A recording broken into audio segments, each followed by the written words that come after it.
வணக்கம். என் பெயர் முகமது அஸ்மத். 1ஆம் வகுப்பு படிக்கின்றேன்.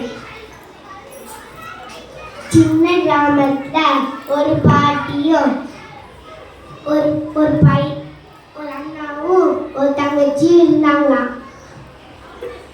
அப்ப பாட்டி மாம்பழத்தை கொடுத்தாங்களாம். அப்ப அந்த மாம்பழத்துக்கு 2 பேரும் சண்டை போட்டாங்களாம். பேசிட்டு இருக்கும் போதே சண்டை போட்டாங்களாம். அப்ப ஒரு கதை சொல்றேன். அப்புறமே நீங்க அப்புறமே நீங்களே அப்புறம் நீங்க சண்டை போடாம சாப்பிடுவீங்க பாருங்க அப்படின்னு சொல்லுங்க பாட்டி அப்படின்னு சொன்னாங்க.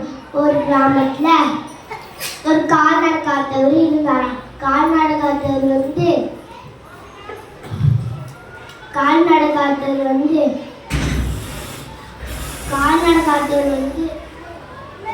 ஒரு மரத்துக்கடியில ஓய்வு எடுத்தாராம். அப்போ கண்ணு தெரியாதவர் வந்தாராம். நீங்க எங்க போறீங்கன்னு கேட்டாராம். கண்ணு தெரியாதவர் கால்நடை காத்துக்கிட்ட. நான் பக்கத்துல கிராமம் இருக்கு, அங்கதான் போறேன், நானும் அங்கதான் போறேன்னு சொன்னாங்களாம். சொன்னும் போது அங்க அவங்களுக்கு ஒரு ஐடியா கிடைச்சிட்டான். கண்ணு தெரிய சொன்னா எனக்கு ஒரு ஐடியா கிடைக்குது. எனக்கு உனக்குதான் கண்ணெல்லாம் பார்வை தெரியல, எனக்கு கண்ணு நல்லா தெரியாது, எனக்கு கண்ணா இருந்துக்கோ, உனக்கு காலாட முடியாது, எனக்கு காலாட முடியல, எனக்கு கண்ணா இருக்கோ, உனக்கு நான் காலாடுக்கிறேன், எனக்கு வழி சொல்லு அப்படின்னு சொன்னாங்களே. சரின்னு சொல்லிட்டு வழி சொன்னாராம்.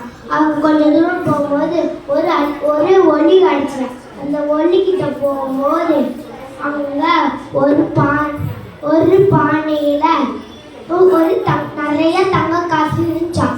அந்த தங்க காசுக்கு 2 பேரும் சண்டை போட்டாங்க. சண்டை போட்டும் போது பக்கத்து கிராமத்துல இருந்து ஒரு தெரு வந்தாராம்.